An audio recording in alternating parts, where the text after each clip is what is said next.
दोस्तों, मैं हूं प्रवीण कुमार मौर्य और स्वागत है आपका हमारे चैनल पावर टॉक में। दोस्तों, आज आपके लिए एक ऐसा टॉपिक लेके आया हूं जो हर एक व्यक्ति के जीवन में लागू करने की ज़रूरी है। तो मैं बता रहा हूं कि आज एक ऐसे टॉपिक के बारे में जो बात करने वाले हैं उसका नाम है बहनाइटिस। हाँ जी दोस्तों, ये एक ऐसा असाध्य रोग है जिसका इलाज स्वयं रोगी के पास होता है। अगर रोगी चाहे तो इसको दूर कर सकता है, अन्यथा दूर नहीं हो पाएगा। तो सबसे पहले है सेहत का बहनाइटिस, दूसरा है बुद्धि का बहनाइटिस, तीसरा है उम्र का बहनाइटिस और चौथा है किस्मत का बहनाइटिस। दोस्तों, मैं बात करने वाला हूँ सेहत का बहनाइटिस। सेहत के बहनाइटिस में कोई मैंने ऐसे कहता है कि मुझे फीवर हुआ है, मुझे बुखार हुआ है, मुझे ये बीमारी है, मैं उस चीज़ से ग्रसित हूँ, मुझे डायबिटीज़ है, मुझे ये है वो है। लेकिन मैं इसको बताना चाहूँगा दोस्तों कि अगर आप अपने बीमारी के बारे में सोचे ही ना, अगर किसी व्यक्ति से डिस्कस ही ना करें, तो उस चीज़ के बारे में अगर सोचे ही ना, तो हम किसी के बारे में बात ही नहीं करेंगे तो उस पर ध्यान ही नहीं जाएगा।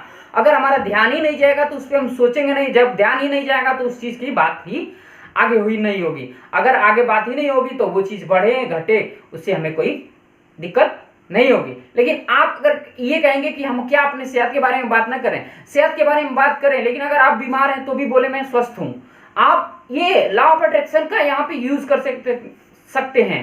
तो ये सारी चीजें हैं कि आप आगे हमने बोला सेहत का बहनाइटिस, दूसरा है बुद्धि का बहनाइटिस। बुद्धि का बहनाइटिस ये है कि कई लोग कहते हैं कि मैं उस महान व्यक्ति के जैसे नहीं हूँ, मैं उस पढ़ाकू लड़के के जैसे नहीं हूँ, मैं बहुत कमजोर हूँ।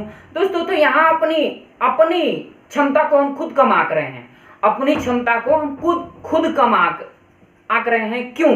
कि हम अपनी वैल्यू खुद ही गिरा रहे हैं। अगर एक इंसान होता है जो जॉब लेने जाता है, अगर वो बोलता है कि मैं 10,000 लायक हूँ तो 10,000 मिलता है, लेकिन अगर एक व्यक्ति वहीं पे बोलता है मैं 50,000 के लिए बना हूँ तो उसको 50,000 मिलता है कि नहीं मिलता है। आप इस बात पे थोड़ा गौर फरमाएंगे कि एक व्यक्ति जो होता है 50,000 के लिए ही जाता है और उससे 50,000 मिलता है, लेकिन मैं बताना चाहूँगा कि उससे मिलता कब है? जब वो सोचता है। तो हमारा तीसरा टॉपिक है,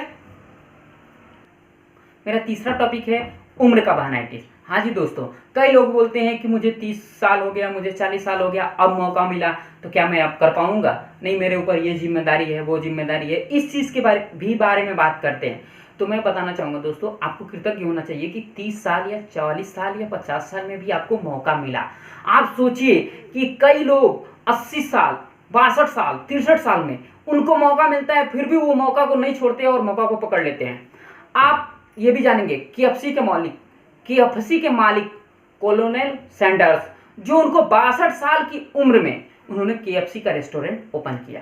तो आप कभी अपने उम्र के बहाना को आगे ना लेके आए। ये नहीं सोचें कि मैं इतने साल का हो गया हूँ। आप मान के चलिए आपके पास 30 साल उम्र हो चुकी है, तो आप ये सोचिए कि मुझे और 80 साल जीना है या 60 साल जीना है। तो ये चीज आप ये मान के रखिए कि मेरे पास 10 साल है, 20 साल है, मैं इसके अंदर इतना कुछ कर जाऊं कि कोई सोच भी ना पाए। मुझे अपना नाम बना के जाना है, अपना पहचान बनाने के जाना है। तो आप अगर ये चीज सोच लिए तो आप बहुत दूर तक जाएंगे। और मैं ये आपको बताना चाहूंगा कि अगर आप 30 साल 40 साल के हो चुके हैं, अगर आप ये नाम बनाना चाहते हैं तो आप इस चीज के बारे में सोचिए। दूसरी बात कि आप ये भी सोचिए कि मैं क्या ऐसा कर सकता हूं कि इतने दिन में मेरा नाम हो जाए। तो हर एक पॉसिबिलिटी ढूंढिए, क्योंकि अगर किसी भी चीज में हम पॉसिबिलिटी ढूंढते हैं तो जरूर मिलता है, क्योंकि ढूंढने से ही भगवान मिलता है। सबसे अच्छी बात यही है कि अगर हम किसी चीज को ढूंढेंगे नहीं तो भगवान मिलेगा ही नहीं। हिसाब लगाएं कि हमारे पास कितना वक्त बचा है, हिसाब ये भी लगाएं कि हमारे पास कितना वक्त बचा है, भविष्य में कौन सा काम करें जिससे हमारी उन्नति हो सके। और आप इस चीज को लेकर के सीरियस हो जाएं। अगर नहीं हुए हैं तो बिल्कुल हो जाएं, क्योंकि सीरियस होना हमारे लिए बहुत जरूरी है। अब लास्ट पॉइंट है हमारा किस्मत का बहनाइटिस। कई लोग सोचते हैं कि मैं गरीब हूँ, किसी की किस्मत है वो अमीर हो गया। दूसरी बात मैं ये भी बताना चाहूंगा कि कारण और परिणाम को आप स्वीकार करें, क्योंकि जब तक आप कारण और परिणाम को स्वीकार करते हैं तभी आप अपने लक्ष्य को भी पाते हैं। क्योंकि अगर आपके साथ कुछ हुआ तो उसके लिए आप भगवान को दोषी न दें, अपने माता पिता को दोषी न दें कि अगर वो गरीब हैं तो मैं क्यों नहीं अमीर के घर में पैदा हुआ। दूसरी बात इसी के लिए, क्योंकि मानते हैं अगर आपके माता पिता आपको अगर कष्ट दे रहे हैं, आपको ऐसा लगता है कि अगर आपको कष्ट दे रहे हैं तो आप उनसे बगावत करेंगे। सबसे पहली बात तो सबसे पहली चीज यही है कि आप उनसे बगावत करेंगे। क्योंकि उनको आपको लग रहा है कि हमें माता पिता कष्ट दे रहे हैं। लेकिन मैं ये बताना चाहूंगा, किसी भी इंसान को अपने माता पिता, उनके माता पिता अपने बच्चे को कष्ट नहीं देते हैं। क्योंकि इसलिए कि एक चीज सोच के देखिए, अगर माता पिता आज वो हैं तो कल आप भी होंगे। तो सबसे पहली बात, वो अपने बच्चे को जिम्मेदारी सिखाना चाहते हैं, हर एक चीज से लड़ना सिखाना चाहते हैं, बताना सिखाना चाहते हैं। क्योंकि आप अगर आज यहाँ पे हैं तो कल आप उनकी जगह पे जाएंगे। उसी प्रकार भगवान होते हैं, प्रभु होते हैं कि वो आपको गलत रास्ते पर नहीं भेजना चाहते। इसीलिए आपको थोड़ा, जैसे एक हम परीक्षा में पास होने के लिए परीक्षा देते हैं, उसी प्रकार हमको वो सपने को प्राप्त करने के लिए भगवान हमसे परीक्षा लेते हैं कि ये व्यक्ति इस लायक है कि नहीं। हम कभी भी दुःस्वप्न न देखें।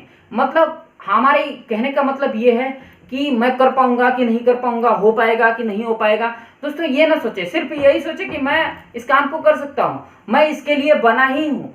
सबसे पहली बात, आप हर एक चीज को मुस्कुरा करके लीजिए। अगर कोई दुख भी आए तो भी मुस्कुरा करके लीजिए, अगर कोई सुख भी आए तभी मुस्कुरा कर लीजिए। दुःस्वप्न का मेरा यही तरीका था कि किसी भी चीज को कर सकता हूँ, नहीं कर सकता हूँ, इसे नहीं लेना है। सिर्फ यही लेना है, पॉजिटिविटी, मैं कर ही सकता हूँ, मैं इसके लिए ही बना हूँ, इसके लिए ही बना हूँ, मेरे अलावा कोई नहीं है कि इसको कर सकता है। यहाँ आपको लगेगा कि मूर्ख हूं मैं, कि क्या कोई दुनिया में नहीं है। दोस्तों अपने आप को ऐसा सोचेंगे तो आप ऐसे बन जाएंगे कि आप उसके लायक बन जाएंगे। और कभी भी हम किस्मत के सहारे सफल नहीं हो सकते।